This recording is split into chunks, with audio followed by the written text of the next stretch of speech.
In the blinding glare of live television, Donald Trump and Ivanka stood shoulder to shoulder, chests puffed with defiance, ready to crush any challenge to their perfect family image, until Barack Obama leaned forward with a cold, knowing smile and dropped the ultimate bomb, exposing the carefully guarded secrets behind Barron Trump's identity that threatened to shatter the Trump empire in front of millions of stunned Americans. The streets outside the New York studio were pure chaos that evening. Hundreds of people packed the sidewalks, waving signs and shouting at the top of their lungs. Some held up posters that read, "Trump 2028, Make America Great Again," while others waved signs saying, "Expose the truth" and "DNA test now." Camera crews from every major network pushed through the crowd, microphones ready, chasing anyone who looked important. Police officers formed a tight line to keep people from rushing the entrance. Inside the studio, the tension was even thicker. The audience had already filled every seat, and the buzz was non-stop. People leaned toward each other, whispering about the bombshell Congresswoman Jasmine Crockett had dropped just hours earlier. "She's claiming there's something weird with Trump's family," one woman said quietly. "Even questions about Barron." Her friend nodded, eyes wide. "This is going to be insane if Obama actually brings it up." In the green room hallway, the first real spark of the night happened. Donald Trump and Ivanka walked in from the side entrance, both dressed sharp and moving with purpose. Trump's face was serious, jaw set tight. Ivanka stayed close, her hand lightly on his arm. Just as they turned the corner, Barack Obama stepped out from the opposite side. Their eyes locked immediately. No words at first. Just that heavy stare between the two men who had spent years going after each other. Obama gave a small nod, calm as ever. Trump's eyes narrowed, but he didn't look away. "Dad, stay focused," Ivanka whispered quickly as they kept walking. "Don't let him get under your skin before we even get out there. We deny everything. Stay strong on family and push back hard on Crockett. This is just another setup." Trump grunted, still staring toward Obama. I know. But if that guy thinks he can come at our family tonight, he's got another thing coming. We're not playing games." They kept moving toward the stage entrance. The hallway felt smaller with the weight of what was about to happen. Obama watched them for a moment longer before turning back to his own team, his expression unchanged. Then came the real twist that sent security scrambling. Right as Trump and Ivanka reached the edge of the stage area, paparazzi flashes exploded from outside a side door. A man in a dark jacket was trying to slip into the studio through a back entrance, a former White House staffer who had worked directly with the Trump family years ago. Cameras caught him clearly before security could block the view. Whispers shot through the crew. "That's him," someone muttered. "Why the hell is he here tonight?" The man looked nervous, quickly ducking his head and rushing inside. The timing felt too perfect. Was he just a curious ex-employee, or was he there as a surprise witness? The rumor spread through the studio like wildfire in under a minute. Then the studio lights flashed on bright as the host walked out onto the stage with a big smile. The audience clapped loud and long, clearly excited to see what was coming. "Ladies and gentlemen, welcome to this special live broadcast," he said. "Tonight we have three very different leaders sharing the same stage. Please welcome former President Barack Obama." Obama walked out steady and relaxed, waving to the crowd with that familiar calm look on his face. The cheers grew even louder. Next came Donald Trump, chest out, moving with strong, confident steps like he owned the room. Right behind him was Ivanka Trump, elegant and poised, smiling gracefully as she waved with one hand. The three of them sat down in the big chairs under the hot lights. The host started with easy questions to warm things up. "Let's begin with something basic. What does real leadership mean to you in today's world?" Obama spoke first, his voice smooth and thoughtful. "Leadership is about making tough calls that help regular people, even when it's not popular. It's about leaving the country better than you found it." Trump jumped in right after, his tone loud and full of energy. "Leadership is about winning. It's about being strong, standing up to your enemies, and getting big things done instead of just talking. That's how you build a real legacy." Ivanka leaned forward slightly, keeping her voice warm and steady. "For me, leadership starts at home. It's about loyalty, dedication, and showing up for the people who count on you. True legacy isn't just about power. It's about the values you pass down to your family and the next generation." She smiled softly while speaking, trying to paint a picture of unity and strength.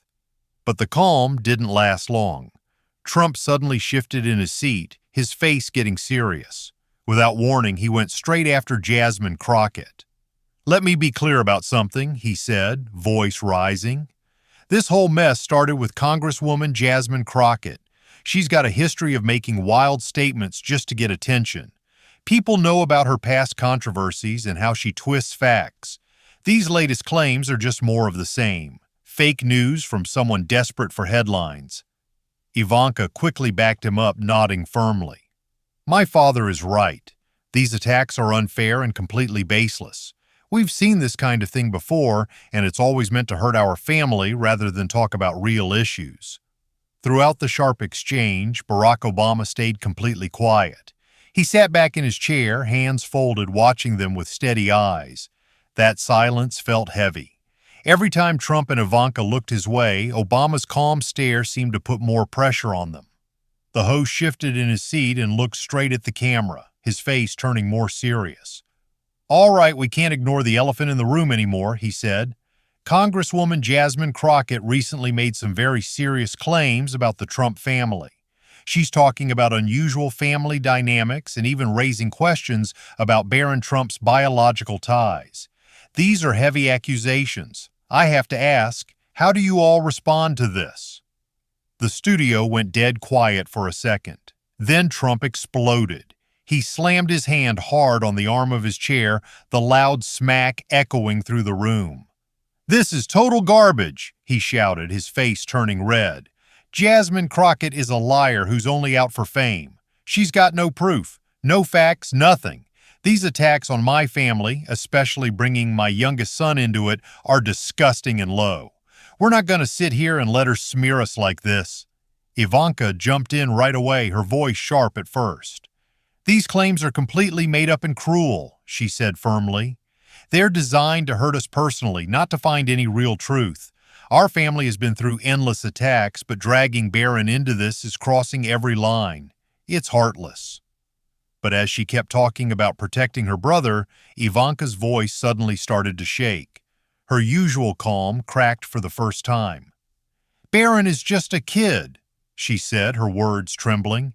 "He doesn't deserve any of this. None of us do. This isn't fair. It's not right to attack a child like this." Her eyes looked glassy and she gripped the edge of her chair tightly. Trump couldn't hold back anymore. He shot up from his seat and slammed his fist down on the small table between them, knocking over a water glass. "You hear that, Barack?" he yelled, pointing his finger straight at Obama. "This is what your side does. You go after kids when you can't win fairly. It's pathetic." The audience gasped and stirred loudly. Some clapped, others looked shocked.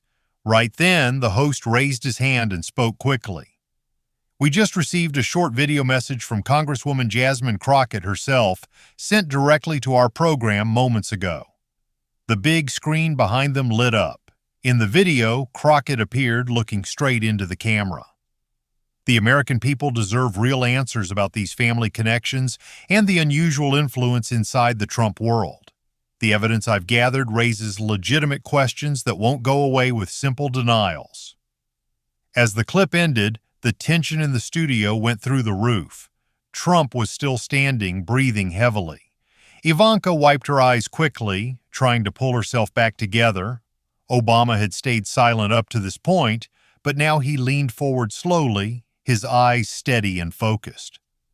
"Donald, Ivanka," Obama began, his voice calm but strong.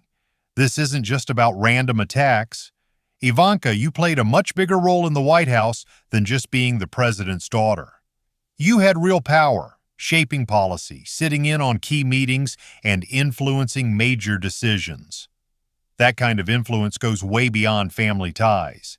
It affects the whole country, and people have every right to ask questions about it." The tension reached a new level.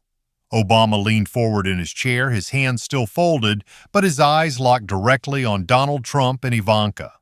After a short pause, Obama spoke in that calm, measured voice that carried so much weight.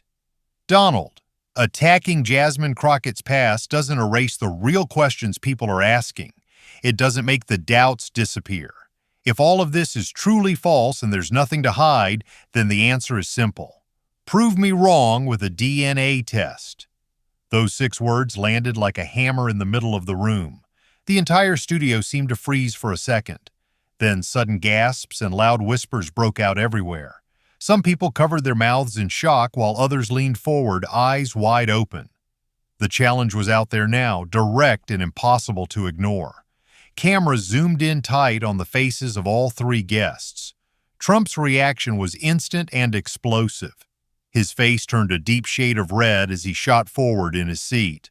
"Are you serious right now?" he shouted, his voice booming through every speaker in the studio. "You want me to prove my own son is mine? This is the lowest, most disgusting attack I have ever seen. You don't get to sit there and demand anything from my family, Barack. This isn't about truth.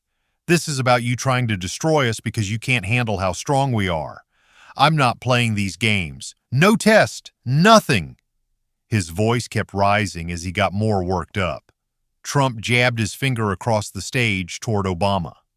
"You're reaching new lows, dragging my youngest son into this circus just to score cheap political points. It's pathetic. It's desperate. And every American watching knows exactly what this is, a witch hunt." Ivanka quickly tried to step in and take control of the situation. She placed her hand gently on her father's arm and turned toward the audience with a more emotional tone. "This has gone too far," she said, her voice shaking slightly with feeling. "We're talking about a child here. Barron didn't choose any of this. He's growing up under constant pressure already. And now this? Asking for a DNA test on live television is cruel. It's humiliating for our entire family. We have stuck together through every storm, every attack, and every lie thrown at us. That bond is real. That love is real. The American people should see that instead of focusing on these baseless rumors." She paused to catch her breath, her eyes glistening under the bright lights. "Please think about what this does to a young boy who just wants to live his life. This isn't leadership. This isn't truth-seeking. This is tearing a family apart for entertainment." But Obama wasn't done.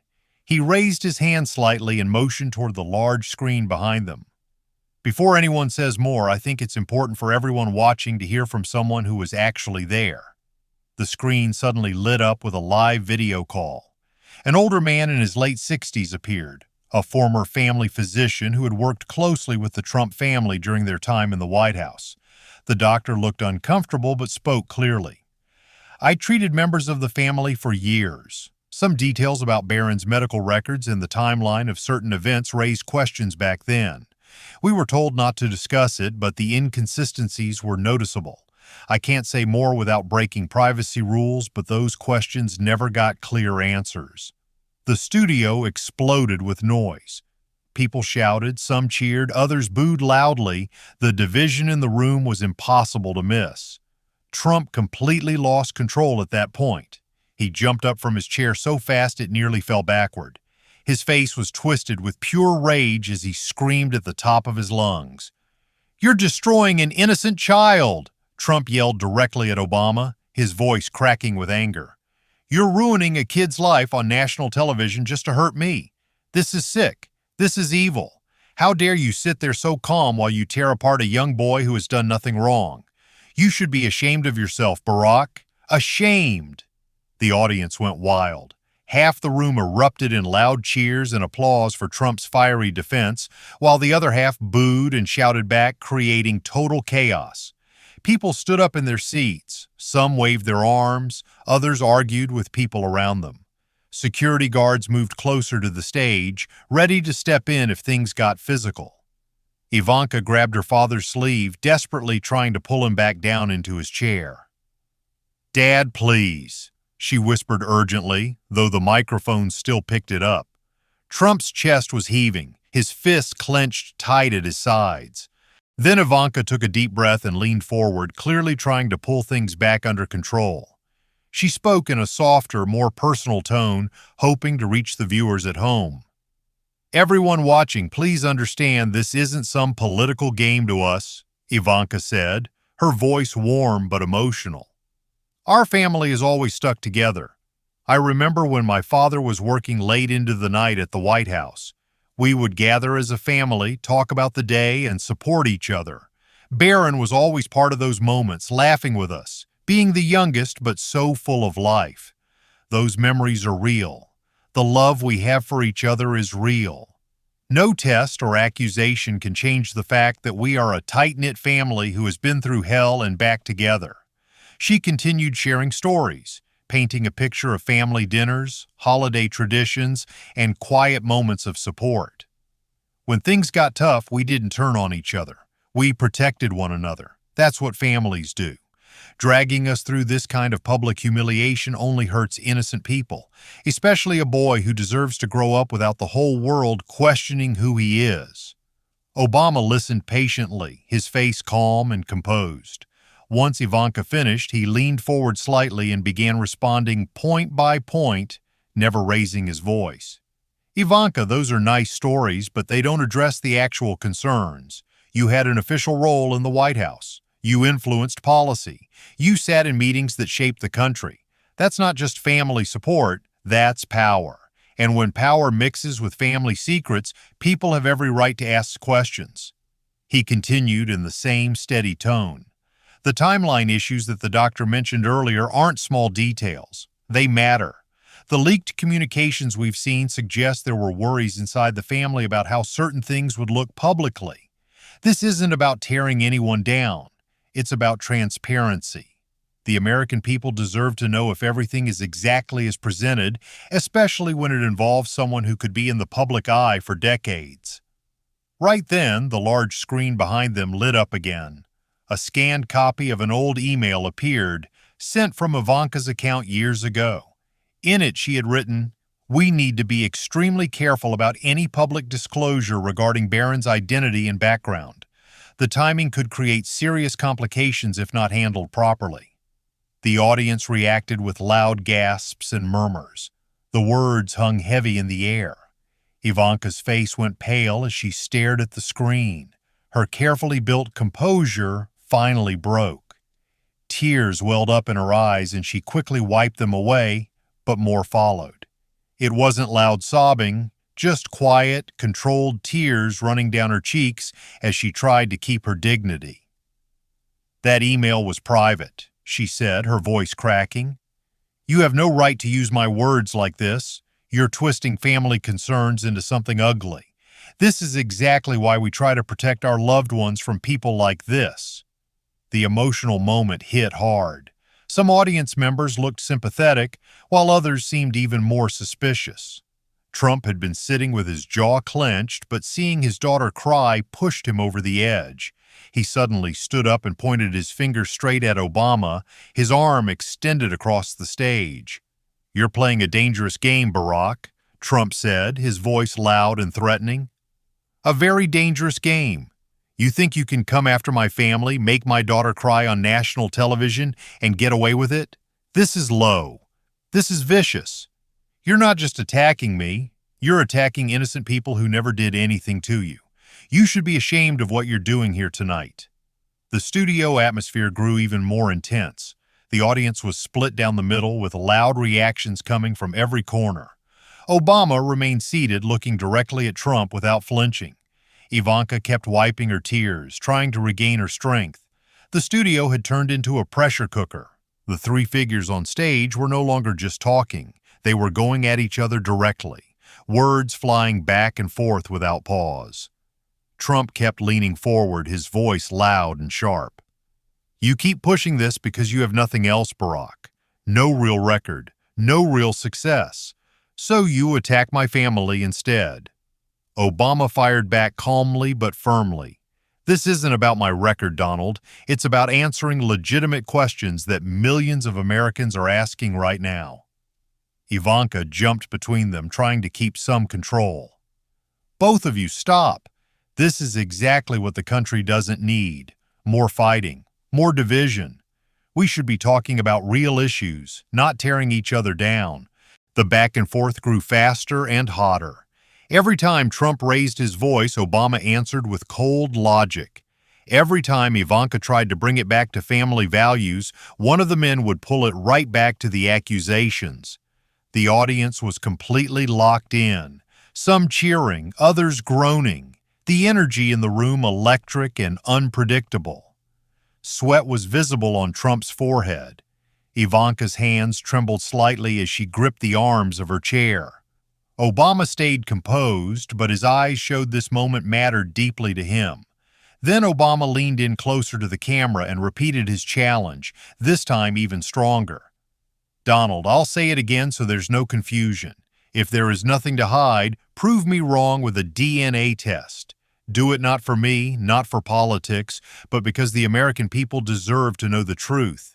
They have watched this family in power. They have a right to clarity on every part of it. Trump shot up from his chair once more, face burning with anger. I will never surrender to this kind of blackmail, he shouted. Never. Not today, not tomorrow, not ever. My son is my son, and that's the end of it. Anyone who doubts that can keep doubting because we're not giving in to these dirty tricks. He paused for half a second, breathing hard, then added without thinking, after all, some things in this family should stay exactly how they've always been, protected and private, no matter what the papers say. The entire studio went dead silent. That last line hung in the air, sounding far more suspicious than Trump intended. People looked at each other, eyebrows raised. The ambiguous words created an even heavier cloud of doubt. Ivanka immediately tried to fix the damage. She stood up quickly beside her father and spoke fast. What my father means is that we have always protected our children from the spotlight, even during difficult private health situations when Barron was younger. That's what any loving family would do. The moment she said, difficult private health situations, another wave of whispers swept through the audience. She had only made it worse. Her attempt to help had accidentally dropped one more suspicious detail into the mix. The host finally stepped in, looking overwhelmed. We have to wrap this up. It's clear tonight has raised far more questions than answers. There is no agreement, no resolution on the DNA test, and the American public will have to decide what they believe. As the cameras pulled back for the final shot, all three stood up under the glaring studio lights. Trump glared at Obama with pure defiance. Obama stared back, calm but unyielding. Ivanka stood between them, eyes red, trying to hold her head high. The three powerful figures faced each other in silence for a long moment. The tension so thick it felt like the air itself might snap. No handshakes, no smiles, just raw confrontation frozen in time. The moment the show ended, the country exploded. News channels immediately cut to panels of shocked analysts replaying the DNA challenge and Trump's awkward slip. Social media went wild. Hashtags like hashtag DNA challenge and hashtag Trump family questions trended within minutes. In living rooms across America, families argued passionately. Some called it a disgusting attack on a child.